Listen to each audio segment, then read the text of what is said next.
think they are the king of the world, but the truth is they are nothing. Stupid. If you could summarize the China-USA tariff situation in one word, which word would you choose? It's terrible. Terrible. Harsh. Cold War. Cold War. Peace. Keep the friend. We can communicate. We can work together. Why not? What's your feeling towards someone like Donald Trump? He's something like my son. Like 5 years old. Yes, how's it going, guys? Hope you're well. We are here at the 137th Canton Fair. The hot topic at the moment is the tariffs. Currently, as of today, there is a 254% tariff on Chinese goods entering the USA. Now, we've all heard different types of tips and strategies and hacks and things that we could do to try and mitigate these tariffs. But let's go talk to the source. Let's go talk to the suppliers. Let's figure out what they're doing. Are they setting up production in other countries? Are they taking on some of this burden for you guys as a customer? Are they moving their production to other areas? Are they changing the quality of the product? What do they feel is the long-term solution to these tariffs? So let's head inside the Canton Fair, let's talk to the suppliers, and let's get the inside scoop on what's really going on with the tariffs and what the suppliers are doing about it.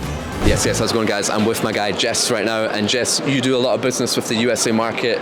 Tariffs is a hot topic at the moment. How has your business been affected in the last year based on the US-China relationship? Actually, the truth is we have already almost all the factories who focused on US market. We already have set up the factory in Vietnam or Cambodia, and actually they have the rules for, especially for Vietnam, have the special rules, different tariff, and most of those factories do not suffer from the tariff.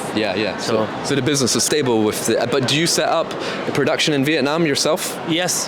Very cool. Yes, set up a factory. The cost there is cheap than China. So the labor cost is cheaper? Yeah. And how about the raw material cost? Do you send the raw material from China to Vietnam, or do you source the raw materials from Vietnam? Actually, it's very simple products. Like for example, my products, majority, it's connected.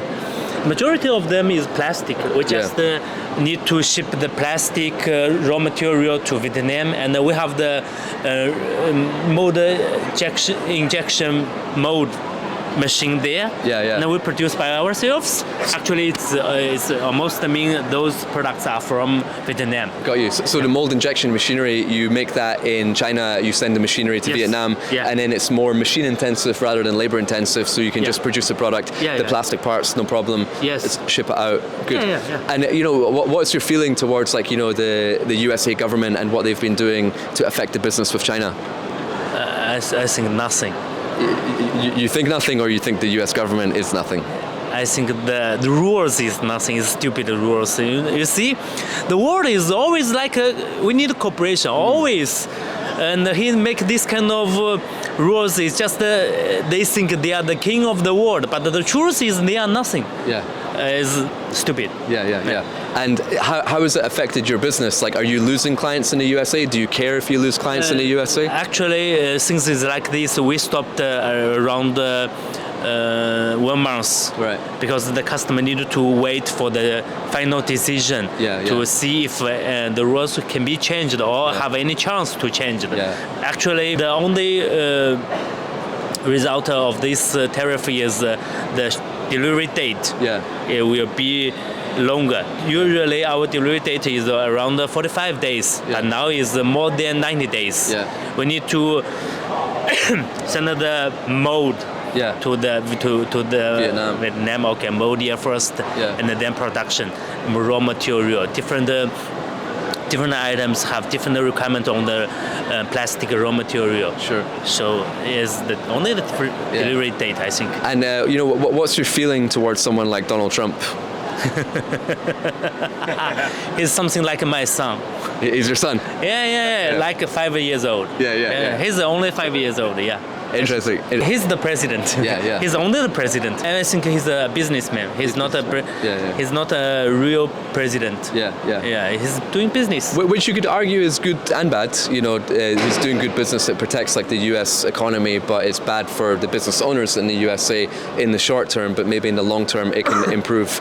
But I think at the end of the day, people buy from people. We love coming to China. We love doing business with guys like you. You probably like having customers from all around the world as well. And I think sometimes, the government can have these policies which then affect, the business that we can have together. But, what would your thoughts be on having like a zero tariff policy and really encourage like free trade between the countries? Actually, this is the right way for business. Business should be win-win. Yeah. Not anybody is the king. Yeah. So we have to do like this, like equal rules, 5% or 10% of or higher. Then it's okay. You give me 5%. You import. We are different professional in different kinds of products, and I import this kind of products from you. You are professional. Then I'm a professional with this kind of products. Then you import from us. Yeah. We cannot compare the real amount. It doesn't make any sense. Yeah. If you could summarize the China-USA tariff situation in one word, which word would you choose? Worst words in the world. The worst words in the world. But are you optimistic about doing business with USA in the future, or do you think the relationship has been so damaged? I don't think so. I don't think the relation should be damaged because he just worked for like another 3 years. Yeah. And that's a really interesting point as well, because I think the Chinese government is like a one-party policy. They can set a plan for 20 years, and you can really move forward together as a country. But in the USA, you have Republicans and Democrats. For the next 3 years, it will be Republicans. The last 4 years was Democrats, and then the last before that was Republicans. So 4 years change. If policy keeps changing, then how can you really grow forward as a nation with a 20-year plan and a 20-year vision? It's very difficult. But China seems to have that, and that seems why their economy has grown so much in the last few years. Actually, Chinese is a country 5,000 years old. Yeah.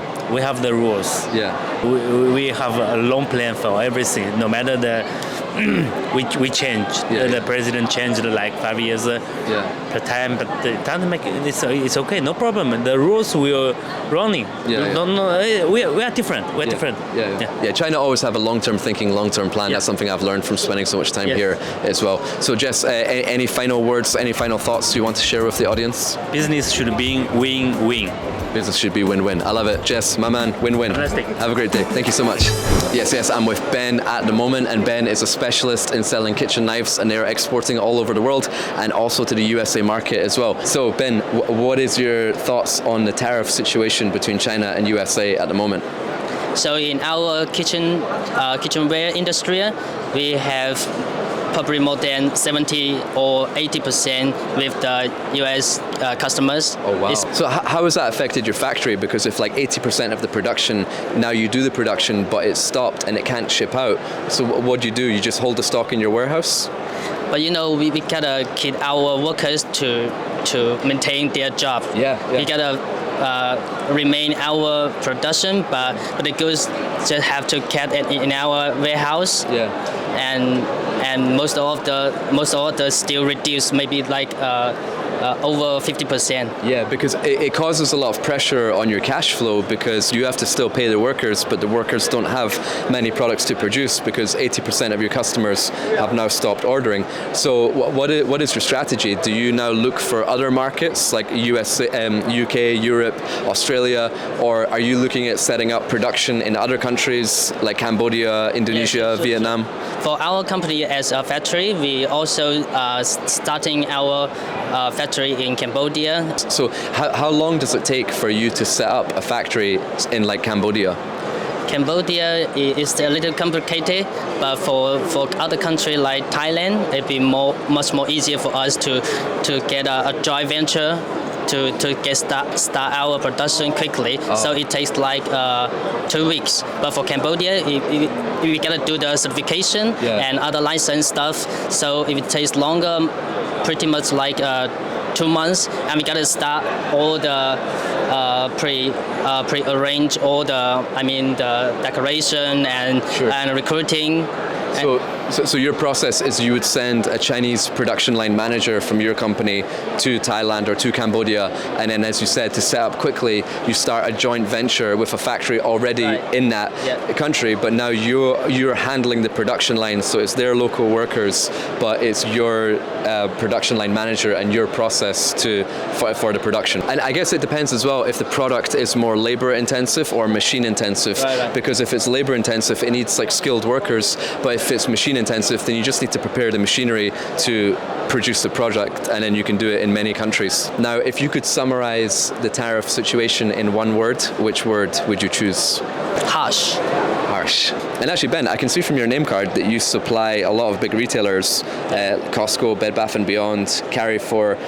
What are the big retailers saying about this tariff situation? Are the big retailers also stopping their production, or do they have to continue to fill their stores? You know what, from the first beginning, they asked us to decrease our price, but after tariffs, they just go up and up. It's like totally silent. Yeah. No more, we don't even contact. We're with the big boss of Traiwan. Any words you want to share about the tariff situation? Actually, I'm very happy face this TV. It's my good chance to express my little thinking. I really hope China and US forever peace. Forever friendship. Because my business from the beginning to maybe 1999, 26 years. 26 years. My first customer from US, from internet, not from Alibaba, but from Yahoo, from Google, maybe at that time business.com. Yeah. So my first customer is the US. We are doing the cigar cutter. So you have a long-term relationship. So, yes. So for the business, I think if I keep the good relation, I supply to you, and then you have another good to us, then I buy from you. This is very, very good. My major, my university major is the international trade. So US have a good position here. China have another good position here. We can work together. Why not? Work Why? together. So one word to summarize the situation, which one word would you choose? Peace. Yeah, I shall keep the friend. That's all. Okay, so that's all. We can talk. We can communicate. Why not? Yeah. Let's help each other. Yeah, we need you. People you buy us. from people. Yeah, it's normal people. We should together.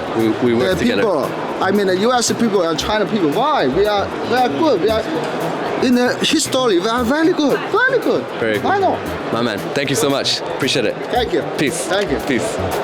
I'm here with Rex, and Rex, out of interest, like, how has your business been affected by the tariff situation between China and US at the moment? Yeah, it's a pain moment, but luckily we're not really relying on the American market a lot. We have customers all over the world, so American is just 20% of our business, but still it's a good market. We are, we would like to do more business with America, but for right now, we have to, slow down a little bit, wait and see, how it's going. Yeah, it's really interesting because you've got a diversified customer base. If the US market is only 20%, it affects you, but it doesn't affect you a large amount. So you can continue to run your factory and ship all over the world.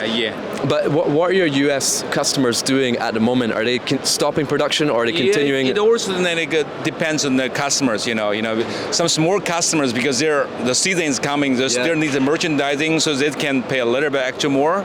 But they take the merchandise. But for big customers, it's not a money. 145%, it's not a money. They decide to hold for a moment. And but I think most of my customers I meet from America, they are very optimistic about the future. And they think those who are they will come up with some solution very soon. Maybe for me, I believe in a maximum 2 months, and they will come out with some solution, and I think people were and we don't suffer that anymore. They have to come up with a solution because it's really hurting both sides at the moment. It's very hard, and it's just a little bit time, and people, because China is we have very strong leadership. We don't want to bend down firstly, and American Trump, everybody know that he want to bend down, but we just need some middle people. Just do some negotiations. It's really interesting because it's there's almost like a shift in the balance of power, because you have the number one economy going against number two. But if it was like USA against a small European country, then that small European country would be like, okay, cool, whatever you want, let's agree. But because it's US and China, I think both sides, Chinese culture is very much about showing face, and Trump also has a large ego, so he doesn't want to. Neither side want to back down. So the situation is getting worse and worse and worse. But as you said, I think it needs a third party, WTO, World Trade Organization, they have to have a meeting behind closed doors and come to an arrangement, because it's really hurting the export of China, and it's really hurting the brands in the USA as well. And in the short term, these people are suffering. But you believe that within the next 60 days we can see a resolution and the tariffs can come down? I think so, because so finally it's the people who suffer, and then because especially in America, because they got the election for next year, and they if people crying, and people they want changes, and then the leader, they have to make changes, because we have the different political system for two countries, right? It's interesting for your products as well, because I imagine your products are quite seasonal, because you've got these woolly hats which obviously sell in the wintertime. So the hot sales period is between maybe November to February. So they have to ship by September. So if the situation doesn't resolve soon, and for it to ship in September, they should be doing their production now, because we're going into May. But they're maybe scared to place production, so they might do a smaller order, but then that affects their business in Q1 of 2026. As I said, we are American market. For us, we're lucky, because American market is not our main market. Main market. We still have some other countries to balance this a little bit. So Rex, if you could just choose one word to summarize the tariff situation, what would be your one word? It's terrible. Terrible. Yeah. Amazing. Thanks, Rex. Appreciate it and your insights. Nice to meet you. Kian. Okay, nice to meet you, bro. Take care. Nice to meet you, All the best. Cheers. Thank you. Bye. I'm with Shenzhen New Glory Ceramics, which really specialize in these beautiful ceramic products. Sorry, what was your name? Blaze. Yeah. Blaze, amazing name. You've probably got the coolest name that we've heard today so far. So Blaze, thank you very much for taking the time. The hot topic at the moment is tariffs. Now, a lot of the US businesses are affected by the tariffs, and a lot of Chinese suppliers as well. So what has been your experience? Has the tariffs affected your business with USA? From now on, we have no any change. That's interesting. So not much change to your business. Not much change. And why is that? For one reason, our client had buy many container last year, and they will play it by ear to see the news. That's interesting. I think your clients are very smart, because they maybe forecasted that Trump was going to come into office, Trump was going to raise tariffs, and if they're sitting on good cash flow, then maybe they don't take the risk that the tariff costs increase. So they over-order stock last year. So now that when they're selling the stock, they can actually sell it at a very good price compared to anyone which wants to import it this year. Now, anyone who imports now, the price is 3 times the cost as it was before because of the tariffs. So your clients were very smart by ordering a lot of containers from you last year. Yes, right. You're right. Yeah. Great. If you could choose one word to summarize the tariff situation, what would your one word be? Cooperation. Cooperation. I love it. Blaze, thank you so much, and wish you a good cooperation in the near future. All the best. Thank you. Thank you. Thank you. Yes, guys. How you doing? Hope you're well. I am here with Kathy, and Kathy has a fantastic company exporting the bottles all over the world. And Kathy, out of interest, how has your business been affected by the tariff situation between China and USA? After the tariff raised by USA, many of our orders stops, and many finished goods are in warehouse. But customers also try their best together with factories to solve the problems, and also want their goods to ship out as soon as possible. So what percentage of your exports was going to USA market? Maybe 80%. 80. So 80% of your production has essentially stopped because the customers, they can't ship out the goods when the tariff is so high. Yes. So what are you doing with those products? They're just sitting in your warehouse. You finish the production, but they don't want to ship out, so they're just sitting there in storage, and then when the tariff situation becomes better, then the customers will ship out. Yes, many customers are waiting the tariff will done, and then arrange the shipments. Right. So if you could summarize the tariff situation in one word, what would be the one word you would use? Terrible. Thank you so much for taking the time. I really appreciate it, and I hope you have a great Canton Fair. Thank you. Take care. Thank you. Do you believe the Chinese factories are worried about exporting to the USA, or are the US customers more worried about not being able to import from China? Actually, I don't think Chinese people need to worry about that, because we have a good quality and lower price. everyone on the earth needs this product, right? Yeah. Finally, everyone needs to spend money to buy the same for life. So you mean that like Chinese consumers can definitely can make their goods in a Chinese factory, but it's very difficult for the US consumers to essentially find this product from another country outside of China? Yeah, finally, So essentially, like, Chinese have more bargaining power in this negotiation on the tariffs. Yeah.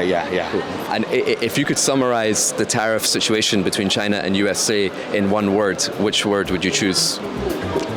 Cold War. Cold War. Yeah. Cold War. The whole war for us. Wow. Cold War. Yeah. Cold War. Okay, cool. Yeah. Thank you, Stanley. Appreciate it. Have a good day. Thank you. Thanks. Yes, guys. So after a day of like talking to suppliers at the fair and seeing a wide variety of different perspectives, and some are quite optimistic about the future, some are quite angry, some don't mind, some it hasn't really affected their business. And I think the most important thing for you guys to consider for your businesses is having a China plus one strategy, meaning China is probably the best place to manufacture your goods initially, but before you start hopping to different countries, work with your existing factory first, because as we saw, some of the factories here in China are setting up production lines in other countries like Thailand, like Cambodia, like Vietnam, and they've already been working on this since 2018 when the Trump tariffs first came into play. This is when factories started looking at other countries, but they've already set up production lines in other areas. They already have joint ventures with other factories as well, but with the spotlight on the tariffs at the moment, now everyone's talking about it, but this has been happening behind the scenes anyway. So before you jump ship and look at another country to work with, talk to your existing factory first, and not just like a text or an email. Actually get on a Zoom call with them or a WeChat call and have a conversation to say, look, this is a situation. China's becoming very expensive because of the tariff situation.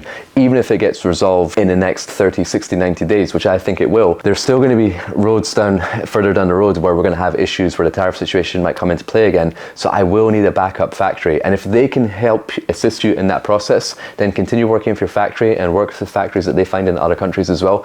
But if you want to find your own factory independently of the current one that you work with, you can use tools like Import Yeti to find other countries that your competitors are using, and I've got a full demo video on that. I made another video on a screen share about the Trump tariff situation, how you can figure out exactly what your landed cost is per country, and that's the most important thing, that you're happy with the quality of the product, but you're also happy with the price of the product, and you can easily compare the price of the product from different countries based on the cost of the product, but also the freight of the product from that country, and also the import duty rate from that country as well. So check out that video. I'll link it down in the description. It's got a full costings calculator in there for you. It will show you how to find factories in other countries, and it will show you how to price it up as well, so you can compare. So with the factories that we're looking at the moment, how affected they are dependent on what percentage of their exports go to the North American market. So some of them don't supply many US customers, therefore they've not been greatly affected. Some of their exports are 80% of going to the US market. So why that's important for you is that if you're selling in another market, if you're selling in Australia, if you're selling in the UK, and you know 80% of your production of your factory is going to the USA and now it's stopped. We heard from one supplier that the retailers aren't speaking to them anymore. Other brands have got their orders on hold. Well, now if a factory has got 200 workers and 80% of them are off work, that means so many of them are just sitting there doing nothing, but they're still getting paid. So they need orders to keep their factory going and keep their workers doing things, so they're not making a loss. So this is the best time for you to negotiate price, to open up new markets, to get lower MOQs, because they can be very versatile with the workers that they have. So this is actually an opportunity for you. And if you are supplying the US market, now is a very good time to negotiate price discounts on your product and using the tariffs as a reason to bring your product costs down. But when the actual cost of the product stabilizes again, you can maintain that pricing that you were able to negotiate during this time. But one thing to be very, very careful of is we might see patterns repeat itself that we saw during COVID. So in 2020, because there was no shipments, when containers went back to normal, there was such a large influx of containers that had to ship that the freight rates went up to $20,000 a container. Now, with so many retailers and so many brands stopping production, there's very few shipments and the shipping costs are very cheap right now. But if tariffs go back to normal tomorrow, everyone's going to be like, right, ship the products, because they're already sitting there in the warehouse. And as a result, the freight forwarders that you work with might make a crazy markup that they did during COVID, and a container price could go from $2,500 to $10,000 a container overnight. So if you anticipate, if you want to be a little bit risky and you want to start shipping some goods thinking that the tariff situation will resolve itself, you can hedge it a little bit. So you can just ship 25% of your goods or 50% of your goods right now, hoping that if it's a 30-day sailing time, that by the time the goods arrive at at port, that your products will be okay, that the import rate will be all right. But these are things to start to consider, that while the tariffs might come down, the shipping costs might skyrocket as well. So you might want to consider how is the best way to move volume, how much volume should be moving, and have a deal in place with your factory for them to hold stock for you, free warehousing, so you're not going to be held at ransom to these high shipping charges. So the number one challenge I think we have here is that I think both sides want to get a deal done, because this current trade war is not good for either side. But what has to happen is that we have the number one economy going against the number two economy. Therefore, neither side want to give up power, because Chinese culture is all about showing face, and they might appear weak if they just say, okay, cool, yeah, we're going to now reduce the tariffs on US goods coming in. And Trump is obviously quite stubborn and he's got a bit of an ego, so he doesn't want to say, right, 250% tariffs, like now we'll drop it down to 15. So neither side want to relinquish that power. So my opinion is that a deal will be done behind closed doors. So have a meeting and say, right, we've come to an agreement and now the tariff situation is going to be a lot less. But if you want to learn more about the situation and you want my insights, I'm talking to factories all the time of what's the current situation. I do have a community on School, which is just sourcingschool.com, and in there I do weekly calls and I share the information that I receive from factories. Factories often receive information from local government, or the bigger ones do anyway. I have all sorts of tools like costing calculators, trainings, courses, resources, my documents, templates, forms, contracts. So definitely check out sourcingschool.com if you enjoyed this video, and I can't wait to see you guys on the next video. Take care.